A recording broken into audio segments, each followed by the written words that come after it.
en este momento. Ahorita. Ok, ya.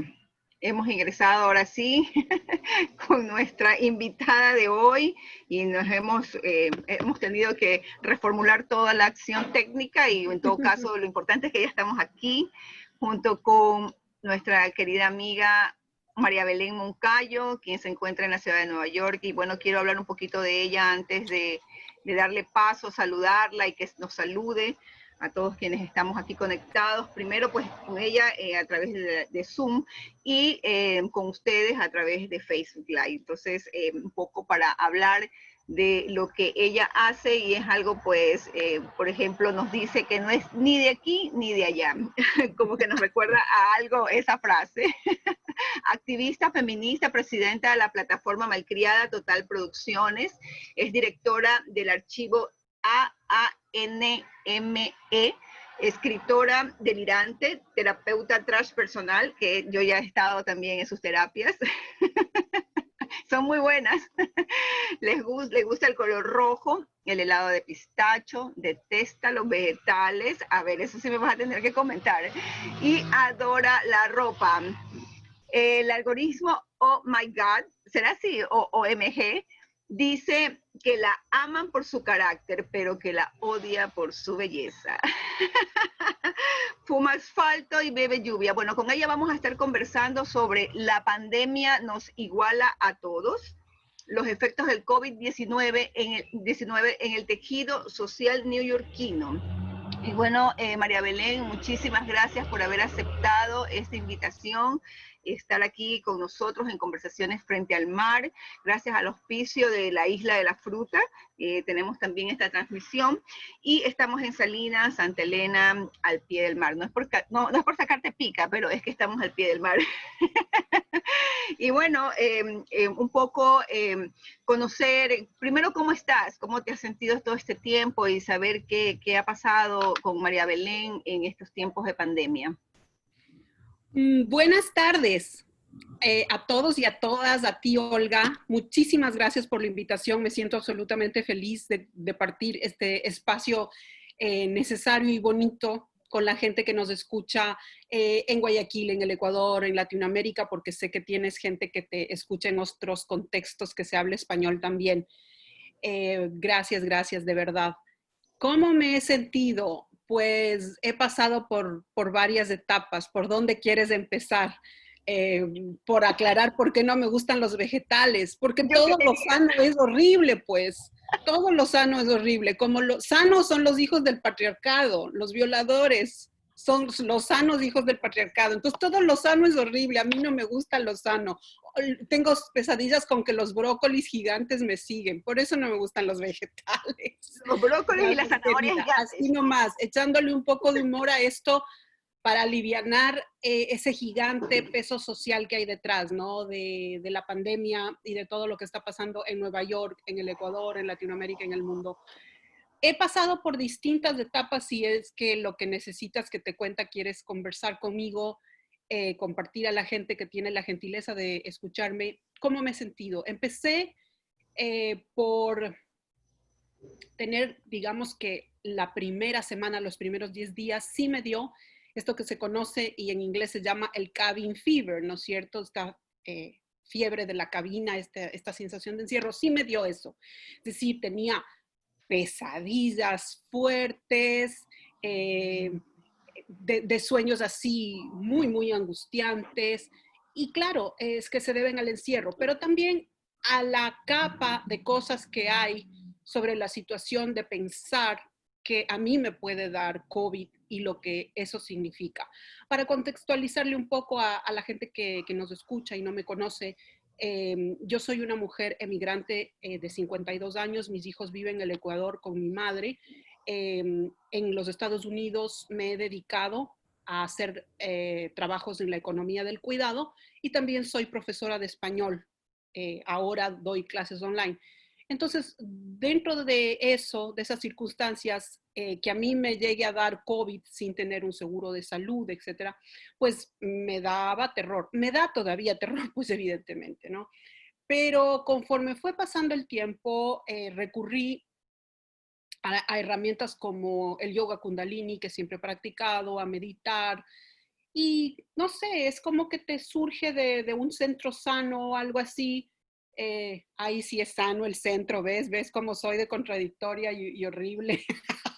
Es decir, como un chakra así interno del que tú sales a estas alturas ya pues de la edad que uno tiene y dice, no, pues o sea, hay que reponerse, no me puedo dejar abatir así por esto, carajo, no, nada que ver. Entonces ya me puse a bailar, digamos, a hacer yoga, a respirar y a relajarme. Pero la primera salida que tuve para ir a hacer compras, ahí sí, sudaba tinta, sí, estaba aterrada. Pero ya luego me fui totalmente relajando. Esa sería, digamos, la primera etapa, la de la fiebre de la cabina, la segunda etapa, la de relajarme, y te podría decir que hoy estoy en una como tercera etapa en la que ya lo que estoy es con un pie en el Ecuador, porque estoy pensando seriamente en regresar, y pues pasándomela bien, acompañándole a mis queridísimos y queridísimas fans que tengo en la red social Facebook con unos lip syncs performáticos que hago de canciones que a mí me gustan, acompañándoles así y obviamente pues con las otras cosas que tengo que hacer. Eso. Bueno, efectivamente, como tú dices, ese periodo y esas etapas creo que las hemos vivido de alguna manera todos. Y lo que tú mencionas es de alguna manera traer nuevamente a la memoria esas vivencias del inicio del encierro, del no saber, más allá del encierro como tal, era el miedo a que precisamente uno pueda haber tenido la enfermedad y que cómo lo subsano, cómo voy al hospital si me están diciendo que es peligroso, incluso más peligroso es ir al hospital que poder verdaderamente curarme y ver qué es lo que puedo hacer.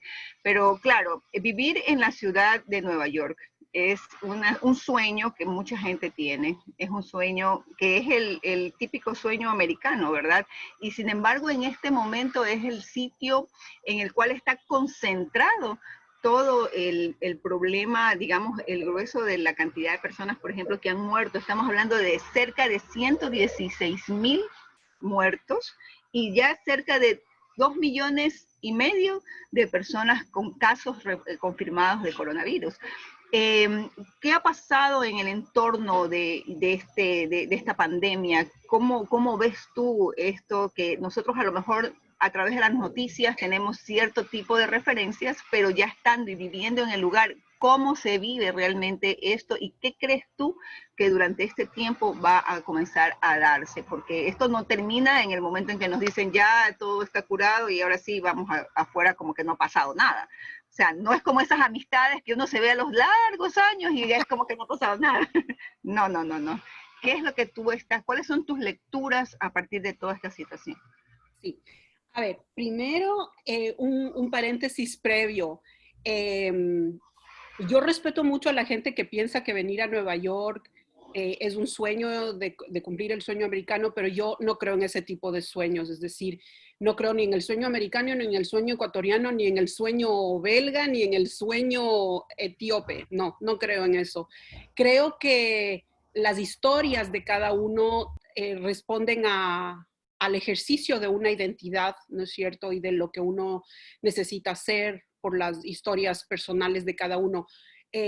Yo vine por la necesidad de trabajar, porque yo fui expulsada por el correísmo del país en el sentido de que teniendo la edad que tengo, me despidieron del trabajo por ser una activista anticorreísta frontal, luchadora en la calle, me despidieron del trabajo que tenía y entonces en esa circunstancia encontrar un trabajo dentro del ámbito de la cultura fue imposible y por eso vine a los Estados Unidos a trabajar de tal manera que referido a lo que la gente podría tener como un sueño, lo mío pues no ha sido así. He tenido experiencias maravillosas, desde luego que sí, y tengo amigos entrañables en esta ciudad en bendita hora, pero no responde a eso.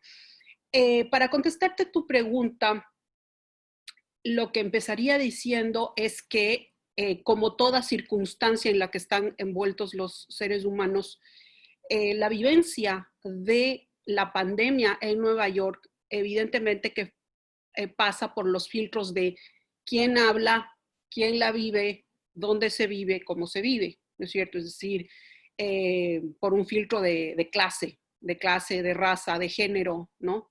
Evidentemente.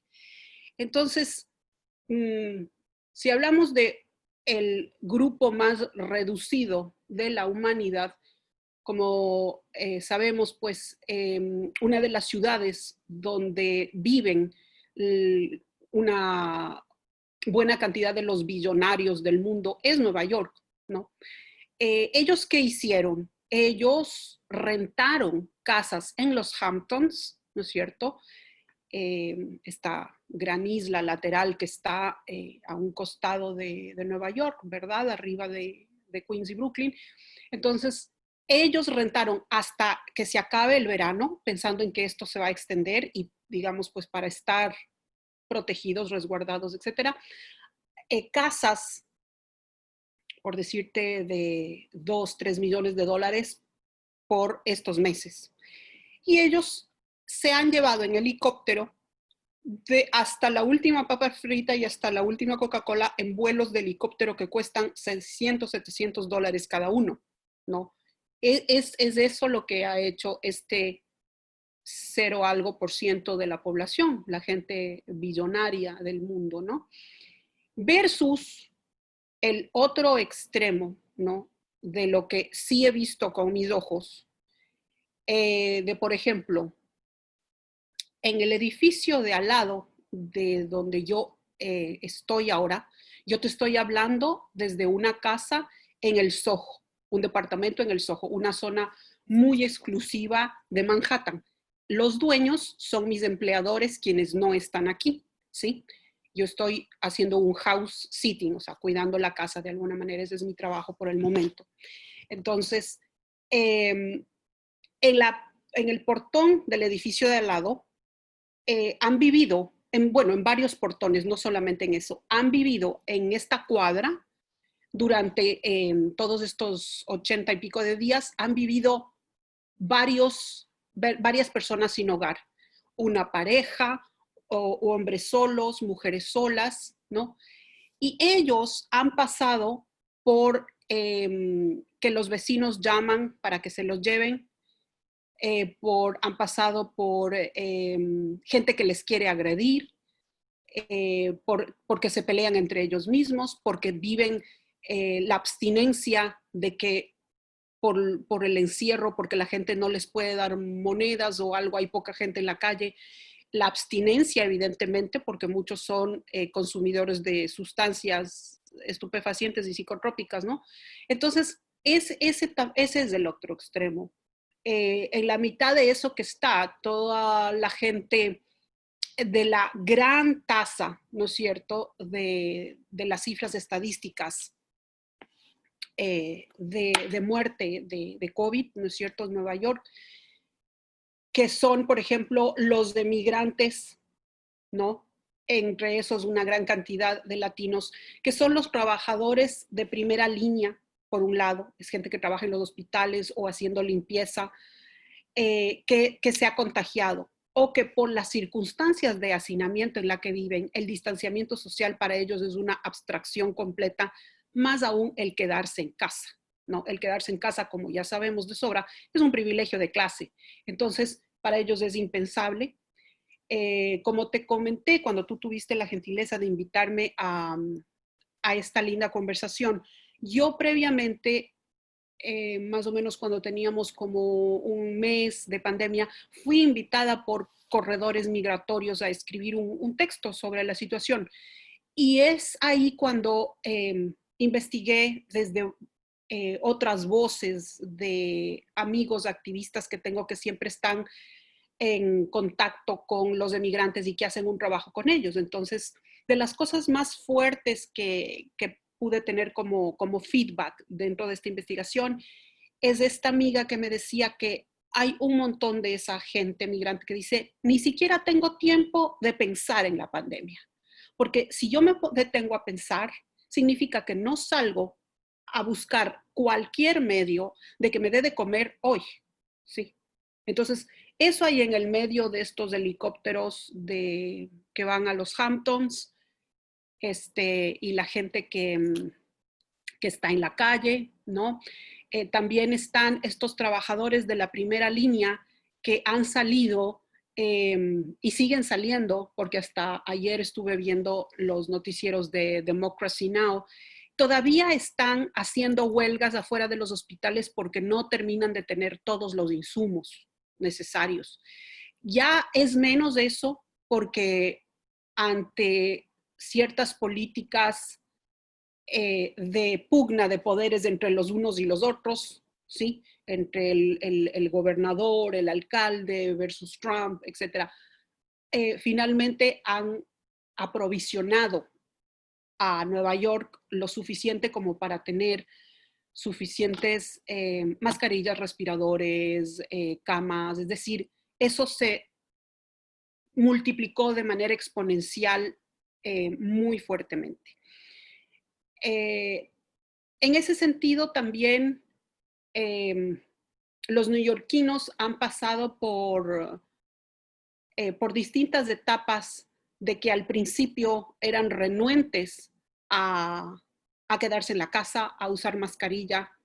Y pues una vez más, tal como ha sucedido en la historia de este país, pues efectivamente se quedan en la casa, usan mascarilla porque si no les multan. Es decir, sobra decirlo, no es una cuestión de evolución del pensamiento, sino porque si no lo hacen simplemente les multan. Y también existe esta onda que hay en todo contexto en ese momento en el mundo de que los unos llaman a los otros, se ponen de policías de los otros. Ay, ¿por qué no estás así? Sí, yo lo he visto a través de la ventana. Este departamento tiene 5 ventanales grandes, entonces puedo ver todo el día. Los unos llaman a la policía, ¿por qué no estás con mascarilla? Y se pelean y no sé qué. Es decir, es una cosa así que responde a lo que es el neoyorquino antes de la pandemia, ¿no es cierto? Y el neoyorquino contemporáneo que tiene este mood de onda. Lo cool es ser furioso, ¿no? Lo cool es protestar y alzar la voz, ¿no? La voz. Y a mí me parece horrendo, no me gusta, pero es así. Así que por ahí un poco para contestarte esta primera pregunta solamente con el dato de que hasta el día de hoy en Nueva York son 215.342 contagiados y 21.619 muertos en el estado de Nueva York. Sí. Ok. Bueno, antes de continuar, está Yolanda Plasencia dando saludos, está Orlin Enrique Guerrero, está Irlanda Loor desde Londres, Guildford, está Fanny María, Ricardo Medina, Gustavo Vigía, Canela bueno, DJAB, tú debes de conocerla, quién es, una persona conocida tuya que dice, me ha encantado escucharte, sería bueno verte más en más conversatorios. Joan Manuel Mejía, Manuel Castro, y bueno, ahí hay algunas personas que se van sumando también a nuestra conversación. Realmente más que preguntas, son conversaciones, la idea es un poco estar, no es una contestación a algo, sino a una inquietud más bien. Son inquietudes que las tenemos todos porque de alguna manera más de uno de los que vivimos en Ecuador tenemos a alguien en los Estados Unidos, en cualquier parte de los Estados Unidos. Y en Nueva York creo que es tanto en la ciudad como en sus alrededores, donde está la mayor concentración de personas que viven en el exterior, en los Estados Unidos. Y hay algo que a mí me sorprende, porque revisando a sí mismo, por ejemplo, dice la BBC, que dice que la comunidad latina es la más afectada en este tiempo y que mata la pandemia, la enfermedad ha matado 1.6 veces más a los latinos que a los blancos. Y que la tasa de mortalidad afroestadounidense es otra de las que también ha sido la más elevada. Entonces, efectivamente, cuando hablamos de que si esta pandemia nos ha igualado a todos, efectivamente es algo hacia donde tenemos que ver. O sea, sí, es la pandemia, muere alguien que tiene dinero, como muere también otro que no lo tiene, o que tiene cualquier tipo de color, raza, religión, es verdad, pero verdaderamente nos está tratando a todos de la misma manera. O sea, es lo que yo me pongo a pensar. ¿Qué opinas tú? Sí. Creo que en toda circunstancia, situación que implica una adversidad entre seres humanos, ¿no es cierto? O que nos envuelve a todos, siempre se van a dar, por el ego este que tiene el ser humano, siempre se van a dar expresiones barbáricas como esta de que la pandemia nos iguala a todo, ¿no? No existe cosa más insultante para la inteligencia, la sensibilidad y la vida de estas personas que tú has mencionado, que son las afectadas en los Estados Unidos y en los otros contextos. En Francia sucede exactamente lo mismo, ¿no? A mí me parece una expresión barbárica y de hecho es una de las razones por las que yo cada vez me siento mucho más renuente a prestar oídos cuando los artistas quieren tomar causas sociales y hacerse eco de ellas, porque hablan desde el privilegio. A mí me encanta y me ha encantado siempre la cantante Madonna. Empezó a defraudarme cuando, por ejemplo, se unió al cantante Maluma para cantar, ¿sí? Y ahora ella vino a una fiesta en Nueva York, ¿sí? Aquí en Manhattan, hizo una fiesta sin el más mínimo distanciamiento social, asistió al cumpleaños de uno de sus amigos y pues se filtró el video. Vamos a suponer que eso es una cosa que se afectaría los unos a los otros, no deja de afectar al resto. Tal vez eso no es lo que más me molesta. No sé cuánta posibilidad exista de que Madonna tenga la suerte de que yo le estornude en la cara. Es como difícil. Pero lo que sí verdaderamente me molesta es de que ella haga un video en la que está sumergida en la tina de su casa, en un tono de voz consternado, diciendo, ¿cómo me doy cuenta de que la pandemia nos iguala a todos, ¿no? ¿Really? ¿En serio? ¿En serio, Madonna? ¿A ti la pandemia te iguala con la gente del East Harlem, del Harlem? ¿Ah? ¿Te iguala con el movimiento Black Lives Matter? No. Entonces yo en esas cosas soy cada vez más renuente. Desde luego que no nos iguala a todos la pandemia. Efectivamente, las cifras que tú apuntas son dolorosísimas, son reales y, y son cifras que tal vez nunca llegaremos a saber del todo cuáles son las reales, porque el gobernador Andrew Cuomo del estado de Nueva York es quien emite la cadena nacional, o digamos, la cadena no nacional, pero las cifras tiene un momento del día en que se enlaza y a través de, hace una rueda de prensa, eso es lo que quiero decir, donde emiten las cifras diarias, ¿sí? Pero él no cuenta a aquellas personas que han muerto de COVID en las casas o que no acuden al hospital, que son una gran cantidad de migrantes que han tenido miedo de acudir a los hospitales porque piensan que podrían ser deportados, ¿sí? Y yo no les quito razón, porque así como por un lado el alcalde Di Blasio, Cuomo, han dicho no va a haber con nosotros ni en el estado de Nueva York una política de persecución a los inmigrantes, pero estamos en un gobierno de Trump, ¿sí? En el que yo le creo capaz de absolutamente no todo. Y de hecho, en todos los Estados Unidos durante la pandemia, abrieron una gran cantidad de redadas en las que han sido encarcelados los emigrantes y tanto en el estado de Nueva York como en otros estados, en Texas, en California, hay una gran cantidad de emigrantes en cárceles que están viviendo lo que ya viven siempre, que son estas hieleras que les llaman ellos los gallineros, donde está infestado de COVID. Es decir, se está contando esas personas como contagiados, ¿cuántos de ellos ya han muerto, por ejemplo, ¿no? Entonces, yo quisiera preguntarle a Madonna si ella se iguala con esa gente que está en la hielera desde la tina de su casa, que seguro que se ve que tiene, es una tina antigua, que se ve que tiene unas llaves espectaculares, serán de oro, no serán de oro, ¿no? Entonces, es como un insulto barbárico horroroso repetir eso, ¿sí? Y pues eso te hace pensar, a mí al menos, que efectivamente siendo lo que son las cifras de COVID en la población afrodescendiente, entonces es, bueno, si no me mata el COVID, la policía me va a disparar.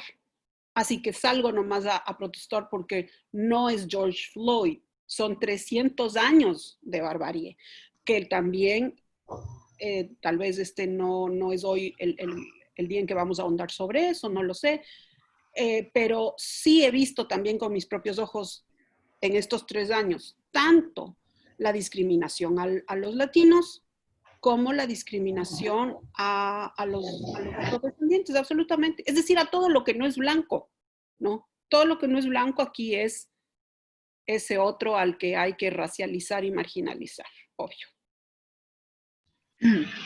Sí, efectivamente lo que tú dices y este tema de segregación racial, del racismo imperante, la xenofobia, sumada también a estas situaciones que lamentablemente, como las que se comenzaron a vivir, ahora yo no había visto antes, en este tiempo sobre todo, que tanta gente en Estados Unidos salga en una protesta justificada, obviamente. Ya la parte social, todo el engranaje existente está colapsado definitivamente. Y nunca había visto esta situación, pero así tan dantesca, que de alguna manera, tú sabes que las redes sociales, por un lado se dice una cosa, cuáles son las realidades de las situaciones, realmente no se puede alcanzar la verdadera dimensión.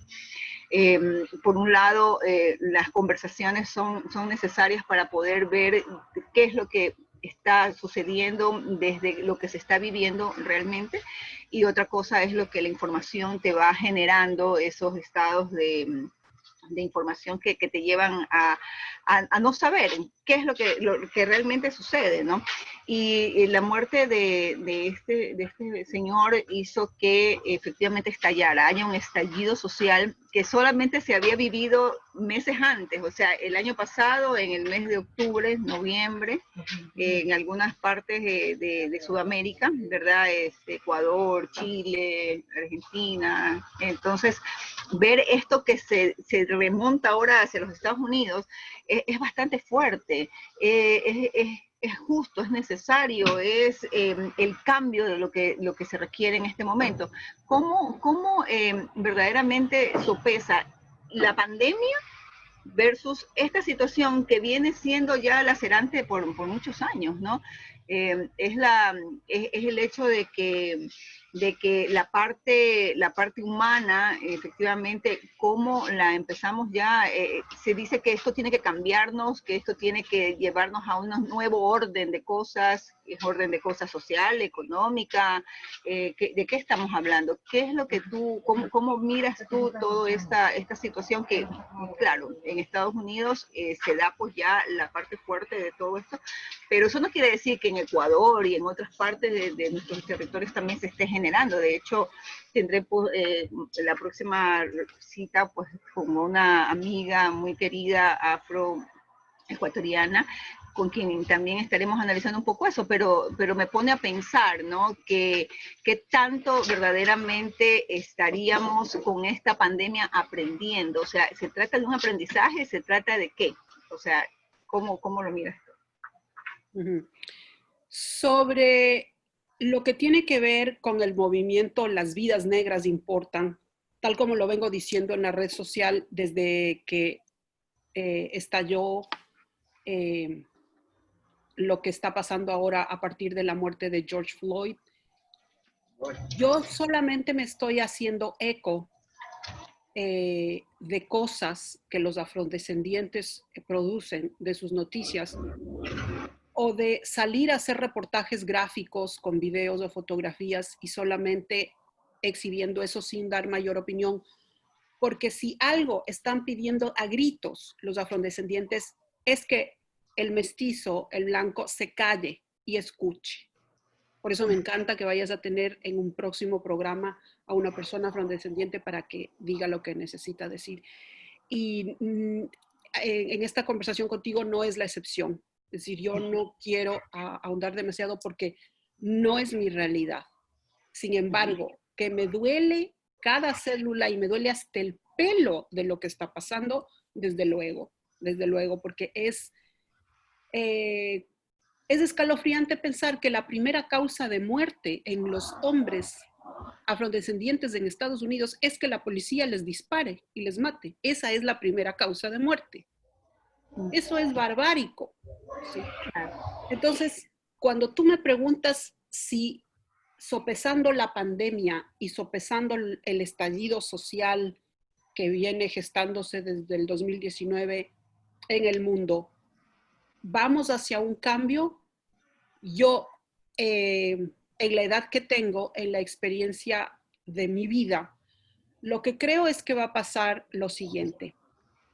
Esta remoción de estatuas, de que a Cristóbal Colón le corten la cabeza, de que se bajen a los esclavistas de las plataformas, de las plazas en Europa, en Estados Unidos, y les hagan una vejación y una mancillación y los exploten, les boten al río, etcétera, creo que va a calar hondo en las nuevas generaciones, sí, pero a la vez en esa generación que es suprematista blanca, eso también va a generar lo que ya hemos estado viendo a partir de lo que se hace muchísimo más mediática, la muerte de George Floyd, ¿no es cierto? Es decir, no han parado. Tú te metes a YouTube, a la red social, a los noticieros y continúan.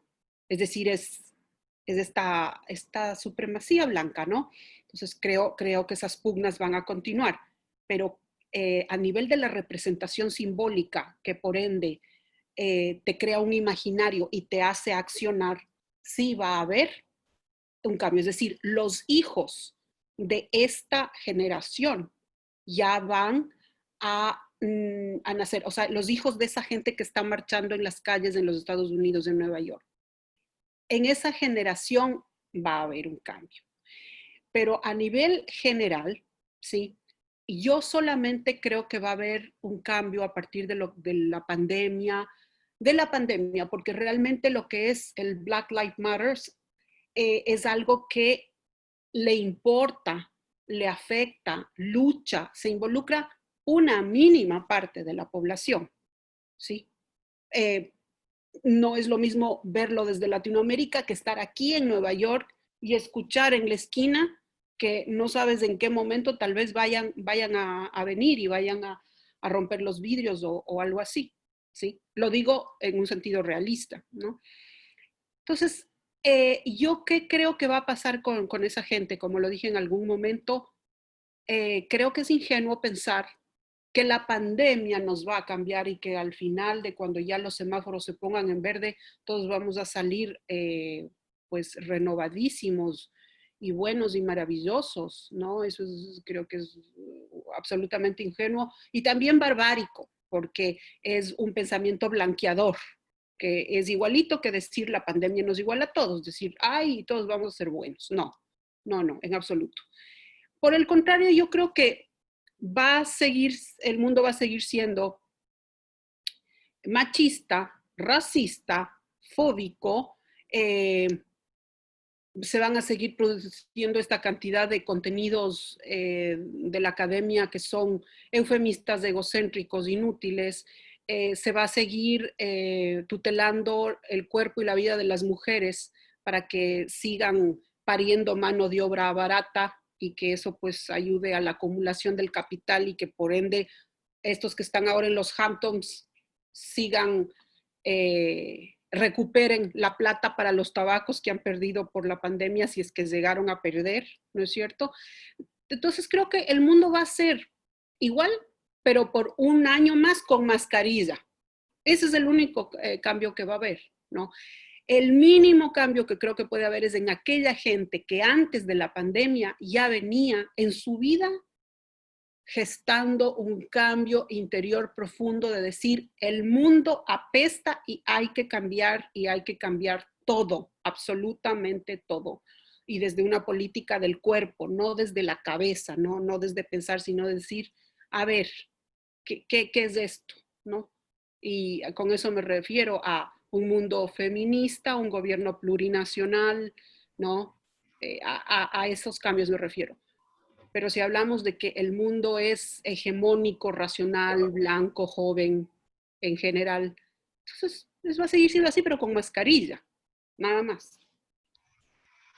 Claro, así es. Y bueno, claro, todo cambio empieza por cada uno inicialmente y luego pues imagínate tú frente a estos desgobiernos y estas situaciones tan calamitosas que a veces pensamos en que estamos encerrados solamente para poder dejar que se haga lo que pudiéramos haber evitado en un momento determinado, ¿no? Entonces, mejor enciérrense, mejor usen las mascarillas. Igualmente hemos sido saqueados, hemos sido de todo. Y no solamente es el saqueo económico, es la parte moral, ¿no? Esa afectación a la construcción del Estado y de todas estas cosas que finalmente a quienes nos van a terminar revertiendo es a nosotros mismos, ¿no? A la gente que está acá, en cada lugar, etcétera. Pero mira tú, eso en lo que podemos ver, que es como más visible, todo esto que estamos viendo y la gente está saliendo y está luchando, igualmente está protestando. Pero en esa parte en donde tú también has estado inmersa y trabajando muy fuertemente, que es ese activismo feminista, ¿qué pasa en cambio con esas mujeres que se han quedado con toda esa gente, con todos esos hombres que son sus verdugos? O sea, y no han podido todavía salir de ese espacio y que en este momento no tenemos la menor idea de qué es lo que puede estar pasando porque no lo podemos ver, ¿eh? Como podemos ver el hecho de que han matado a un afrodescendiente o que toda la gente millonaria, con pudiente, teniendo... No, esto de acá no lo podemos ver. Y más allá de eso, los niños que también están viviendo afectación crítica, terrible, y que no, es algo que no lo podemos visualizar, ¿no? Al menos así de primera mano, no sé, es realmente espeluznante.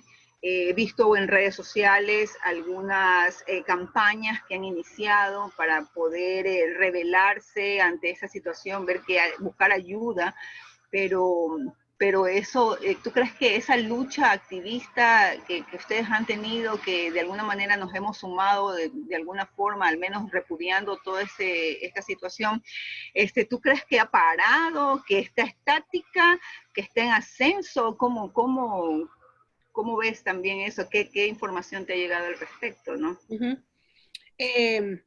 La lucha feminista es una lucha que no ha parado desde que empezó en la humanidad, precisamente porque está atravesada de una conciencia de raza, de género, ¿sí? De movilidad humana. Es decir, es una lucha interseccional, intersectorial, y por lo tanto, como el mundo es hegemónico y machista, por supuesto que no puede parar.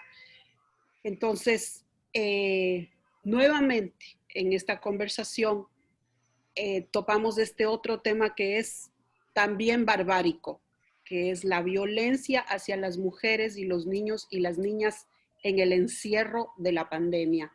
Las cifras en distintas partes del mundo y en el Ecuador son vergonzosas, ¿sí?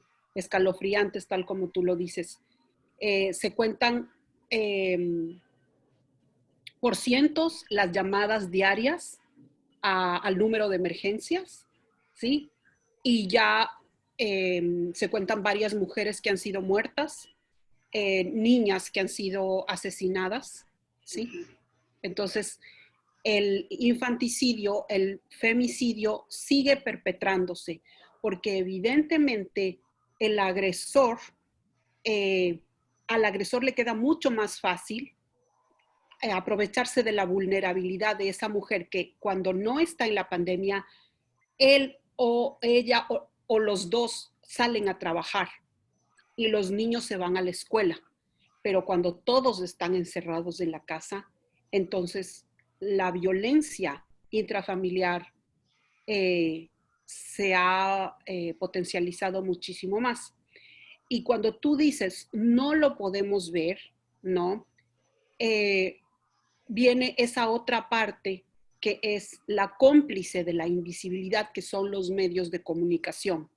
Es decir, fuera de la pandemia, en general, los femicidios, los infanticidios son reportados como crónica roja, es decir, no acompaña, nunca vas a ver en un noticiero ecuatoriano que como no sea en el tratamiento de la noticia como algo exotizante, ¿no? Las marchas o los performances de la colectiva Las Tesis de Chile, o las Mareas Verdes de Argentina, o las marchas de Vivas Nos Queremos en el Ecuador, y ese tipo de cosas.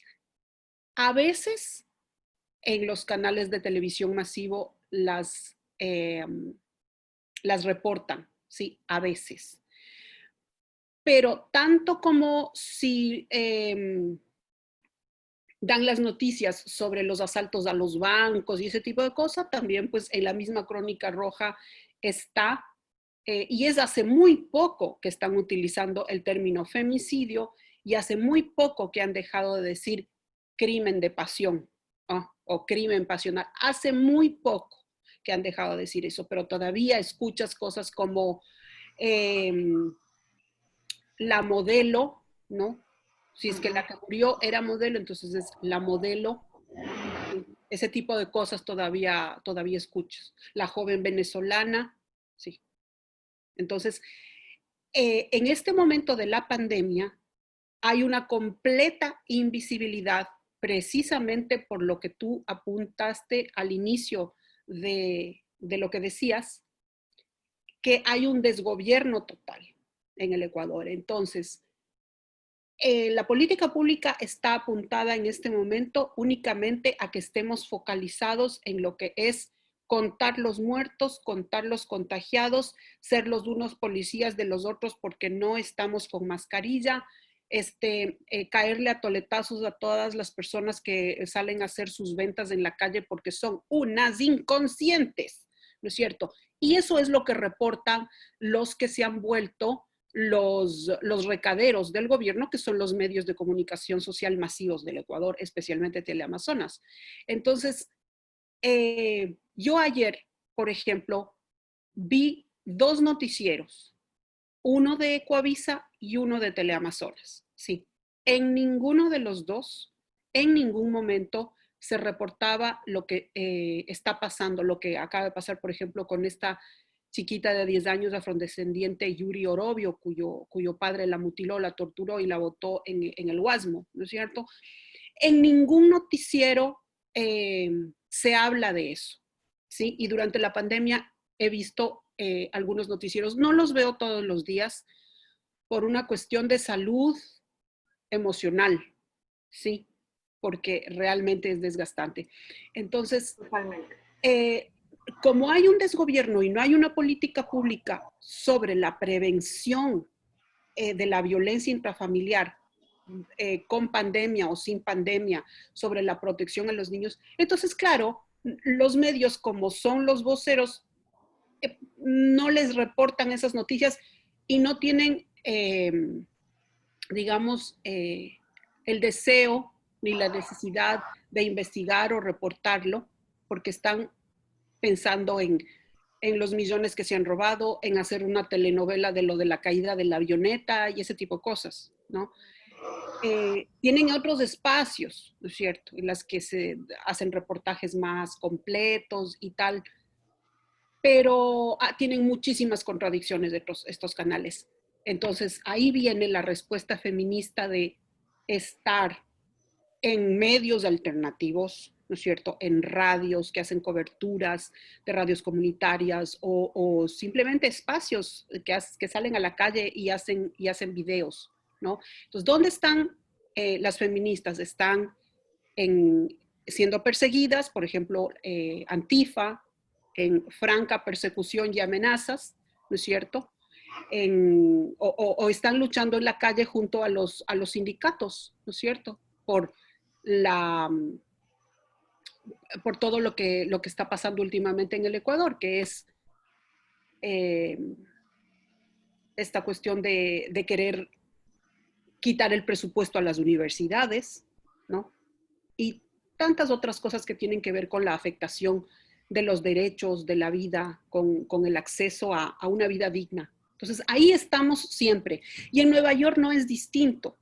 Cuando te decía que yo estoy conectada con estos latinoamericanos que trabajan junto a emigrantes, ellos también son colectivos emigrantes feministas y que están muy preocupados también de lo que pasa aquí, porque también hay mucha violencia intrafamiliar y pues la vida de las mujeres inmigrantes aquí, imagínate lo que es, ¿no? Entonces también están ahí. ¿Dónde están aquí? Por ejemplo, luchando contra esta política pública que si por un lado, como ha hecho cosas que son, digamos, funcionales a que no haya un mayor contagio de COVID y que la curva haya descendido hasta casi estar plana, pero por otro lado también le ha quitado una enorme tajada al presupuesto de la educación pública, ¿no? Eso también ha hecho algo como durante la pandemia. Entonces ahí están las feministas luchando, agitándose, resistiendo, básicamente. Claro, y de hecho, bueno, otro de los problemas que se va generando es precisamente el tema de la educación. En este momento, imagínate tú, poblaciones que no tienen ni siquiera la posibilidad de una conexión, menos una tablet, menos nada, para poderse conectar y continuar con al menos una preparación.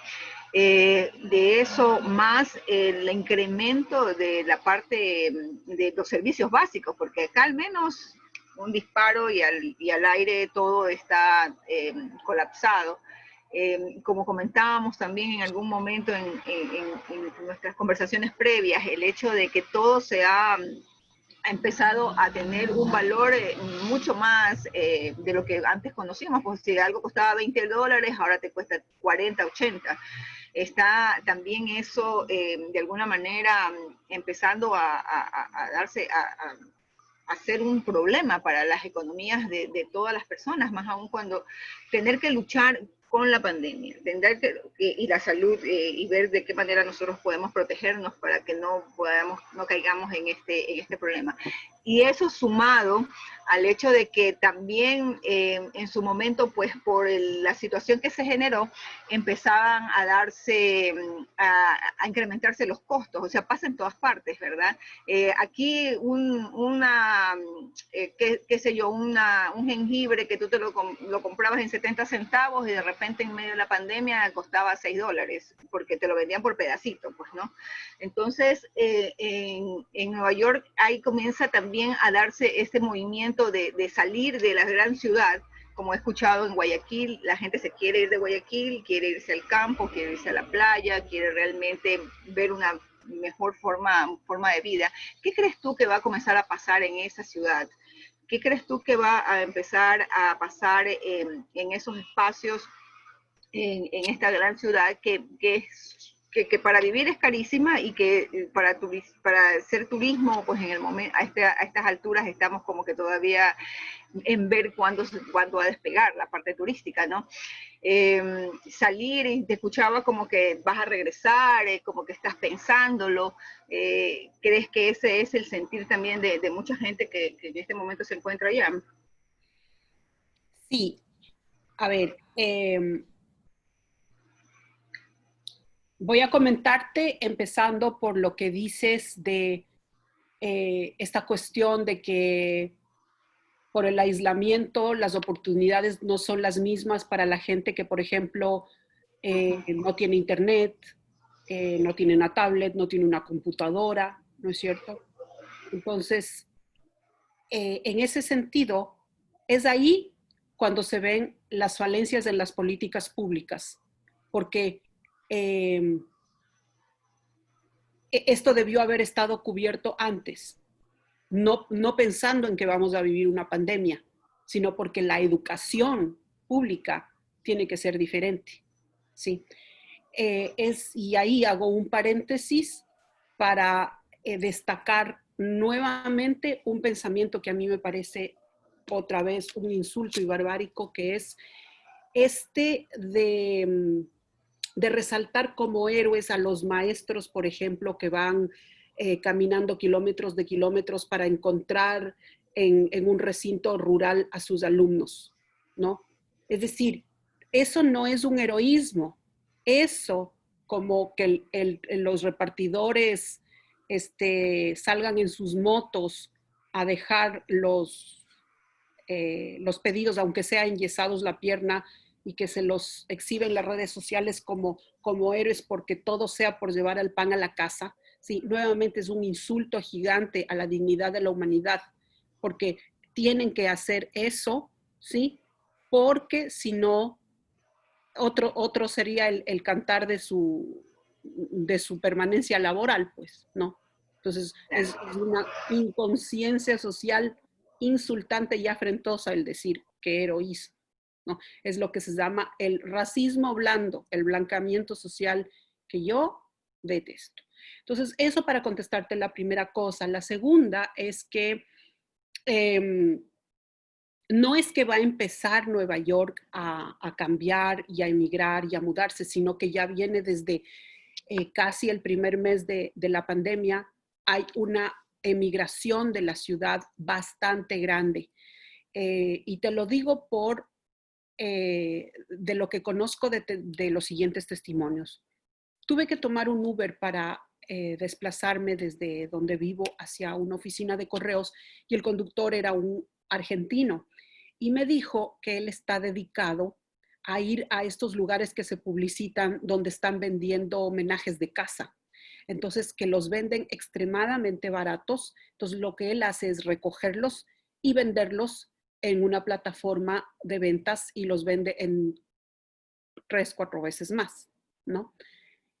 Y dice que la ola así de gente que está dejando Nueva York es enorme, porque lo que era Nueva York no va a volver a ser en un muy, muy buen tiempo, ¿sí?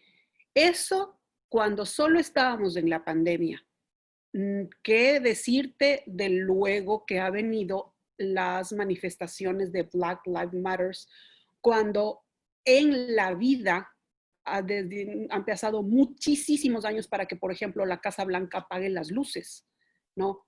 O para que aquí salir a la calle y ver las tiendas, los restaurantes tapiñados con tablones de madera. Eso es impensable en Nueva York. Y si algo le llama la atención al que viene de fuera, de otro país, de otro continente, de otros estados, es esa efervescencia cosmopolita y fascinante que tiene desde luego Nueva York, es una ciudad fascinante.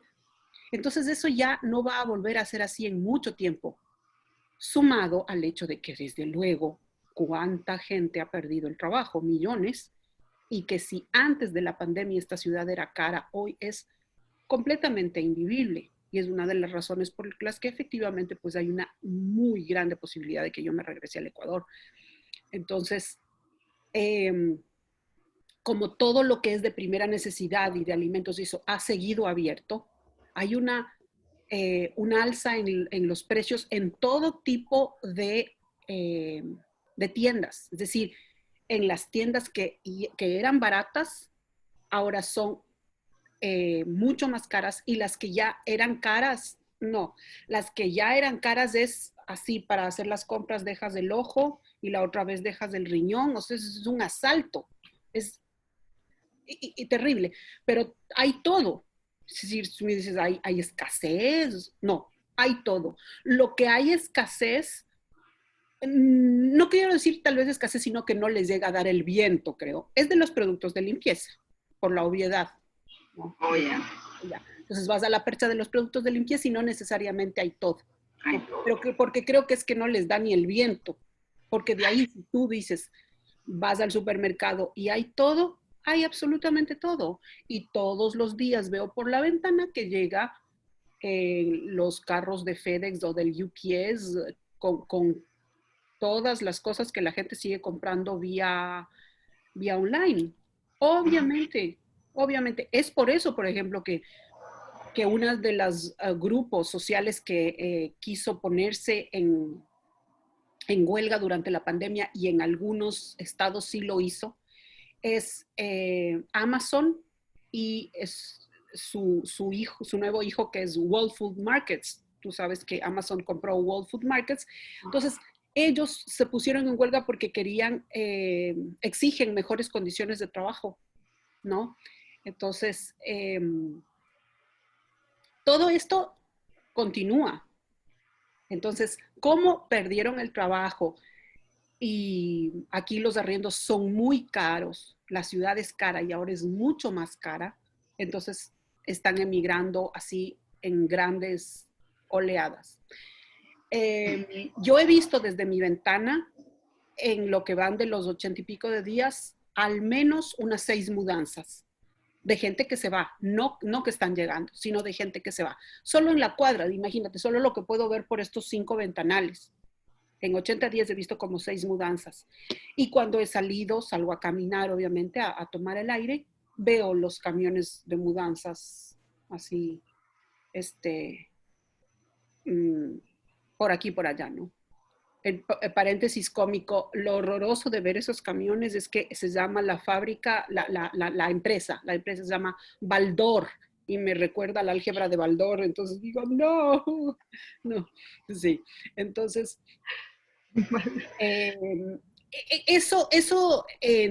como te digo, no es que va a empezar a pasar, sino que ya está pasando desde que inició la pandemia, la gente perdió el trabajo y se está yendo de aquí. Y a donde mayoritariamente se están yendo, según me ha conversado gente que son neoyorquinos y que son mis amigos, o este mismo señor argentino que manejaba el Uber, me decía que muchos regresan donde sus padres, a la casa de sus padres en los estados donde están las casas de sus padres, otros se mudan a otros lugares más económicos en otros estados, pero que van a ser más económicos.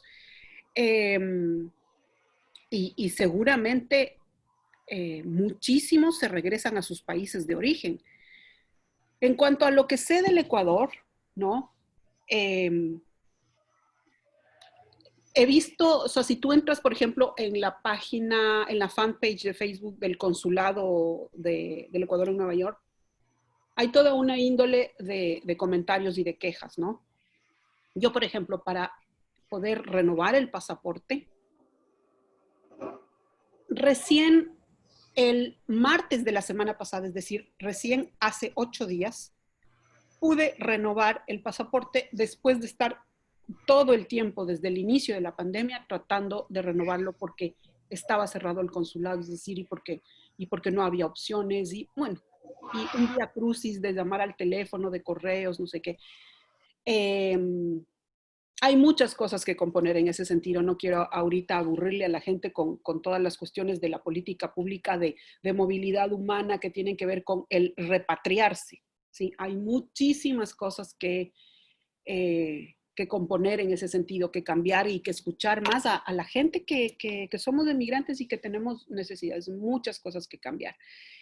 Y creo que asimismo en los otros países debe estar pasando lo mismo. Yo conozco un amigo quiteño que está haciendo que ya terminó sus estudios de maestría en España y le cogió la pandemia en medio de esto y que pues se va a regresar al Ecuador, ¿no? Entonces, conozco gente que también, pese a que el Ecuador en este momento es lo que es, ¿sí?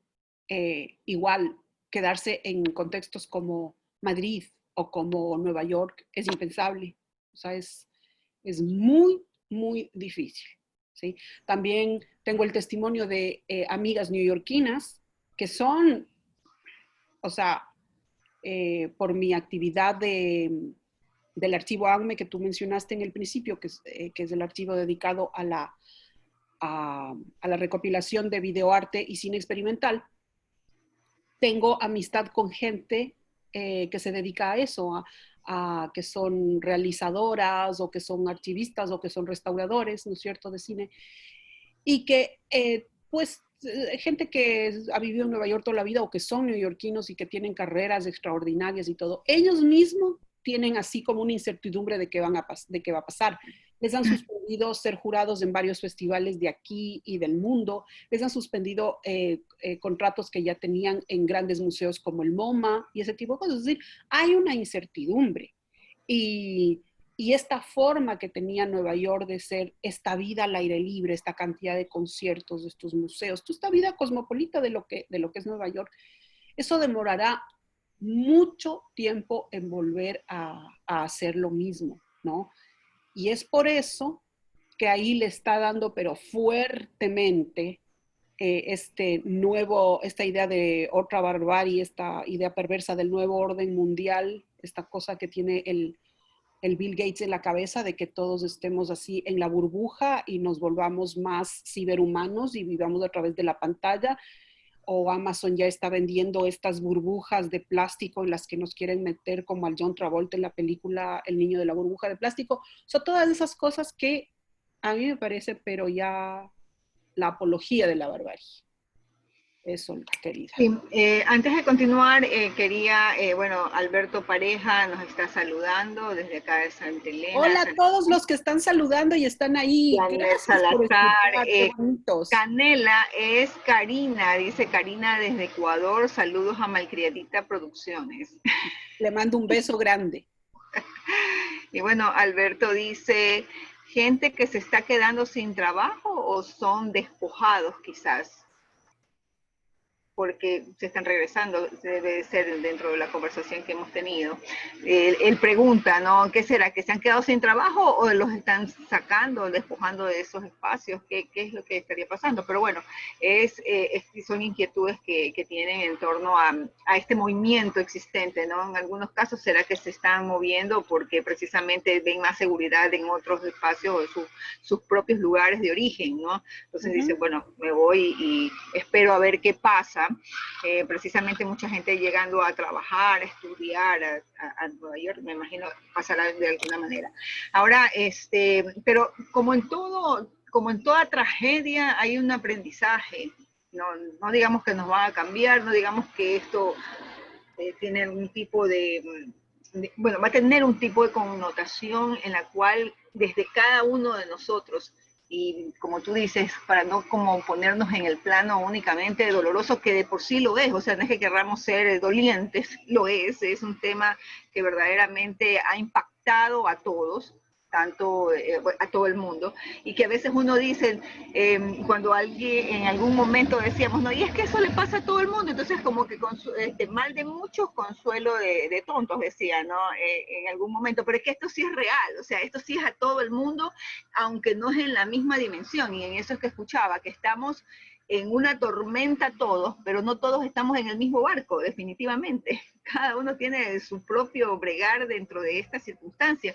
Pero más allá de todas esas situaciones y no queriendo ser de una positivista exagerada, ni mucho menos, o sea, ¿de qué manera podemos, María Belén, qué se lleva de todo esto? ¿Cuál es el aprendizaje? ¿Tú crees que hay algo por aprender? ¿Tú crees que se puede aprender dentro de esta tragedia?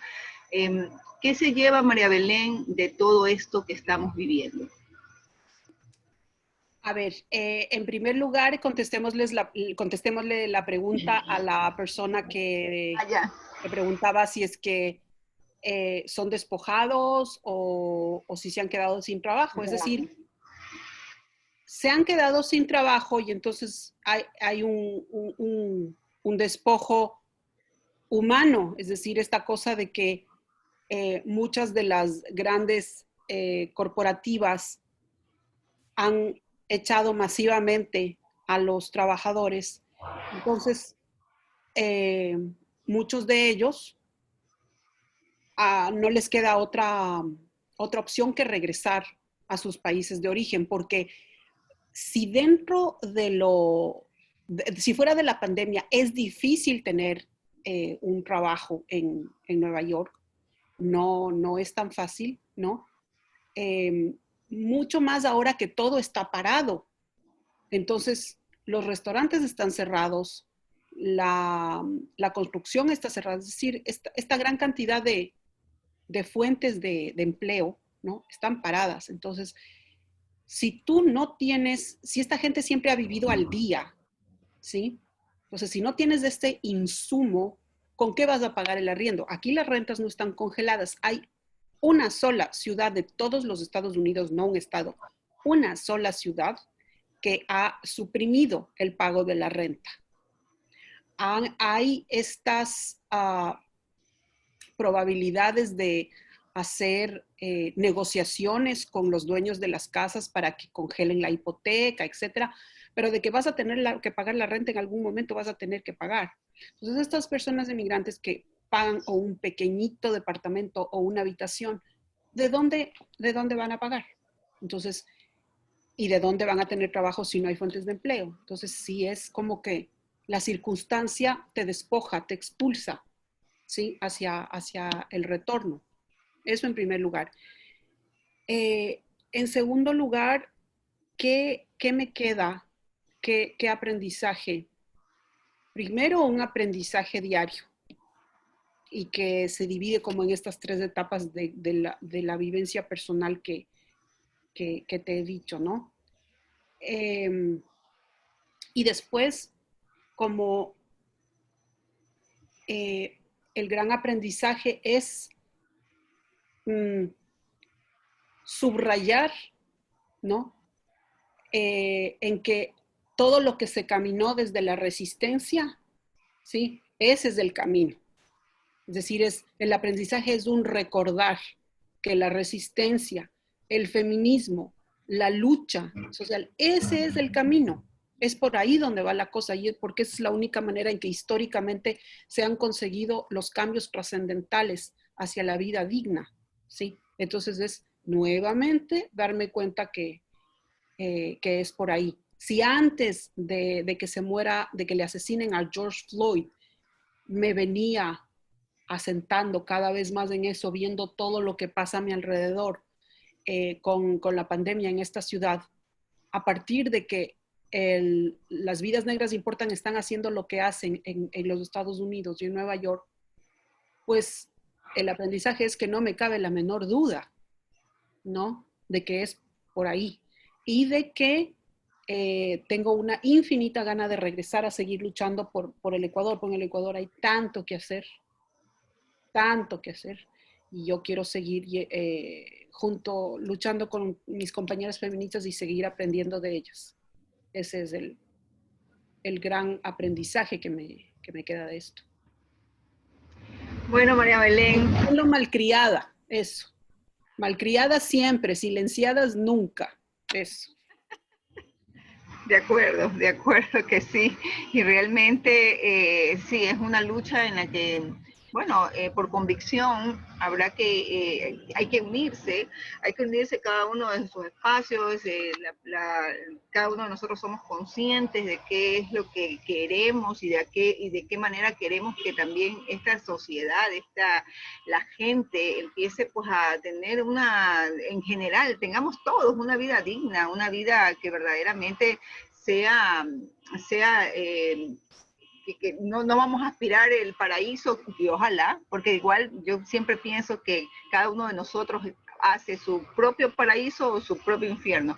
Ahora, que hay gentes que a eso le suman el hecho de que otras personas le trastornen su vida, entonces es por donde tenemos que comenzar a ver. Es un momento de analizar qué es lo que ha pasado dentro del Estado y las situaciones que desde ahí también tenemos que comenzar a corregir, a quiénes queremos de gobernantes y luego de eso, qué tanto estamos dispuestos a hacer para hacer esos cambios fundamentales.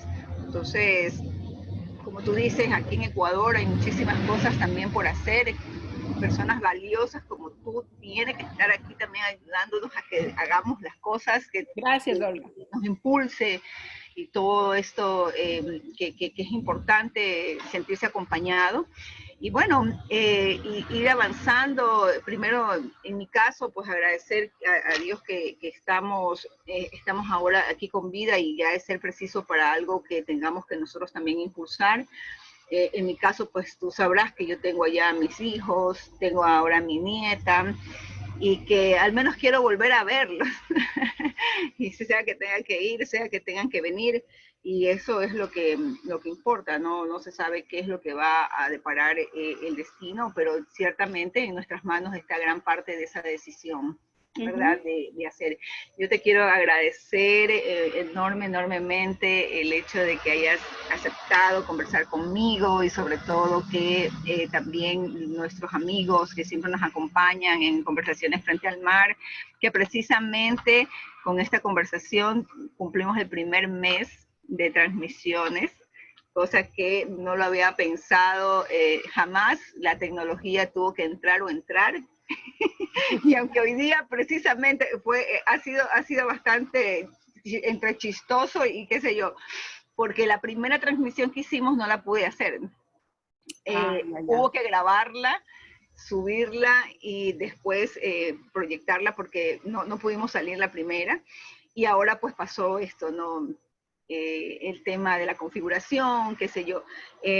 Igual pudimos reunirnos ahora y bueno, celebramos contigo ese primer mes de estar en esta idea, ¿no? De conversar, sobre todo, de conversar, de saber cómo están amigos, amigas muy queridas, en su gran mayoría todos realmente han sido amigos de algunos momentos. Contigo nos conocemos hace tantos años, ¿verdad? Sí. Y ahora ha sido increíble haberte visto y haber al menos compartido algo en Nueva York. La primera vez no nos pudimos ver porque yo me fui para el otro lado. Sí. Esas cosas que tiene Nueva York de ser así masivo, de 1 millón de gentes, ¿cuándo volverá a ser? No, fue el GPS, fue que cuando yo puse el lugar a donde tenía que ir, me mandó para el otro lado. Entonces sí, yo decía, bueno, si tengo que caminar para allá, y caminé como 18 cuadras, que son bastante anchas. No, qué dicha para mí ser la persona que festeja contigo el primer mes de este programa. Por el contrario, el agradecimiento y el orgullo, el honor es todo mío, participar y compartir con la gente. Y que el universo te regale la dicha de que le veas pronto a tu nieta, que es espectacular, de divina, y que estés junto a tus hijos, y que este programa no me cabe la duda de que va a seguir así disparado, yendo maravillosamente, porque tú eres una mujer excepcional y pues lo vas a conducir como sabes hacer las cosas. Y gracias una vez más. Bueno, María Belén, muchísimas gracias a ti. En todo caso, ya sabes, igual la amistad siempre impercedera, y aquí estamos, ya sea para aquí Ecuador o ya sea para Nueva York, ya lo sabes. Perfecto. Ahí estamos. Un fuerte abrazo y cuídate mucho. Y chao a todos y todas. Gracias. Chao. Chao. Hasta luego a todos.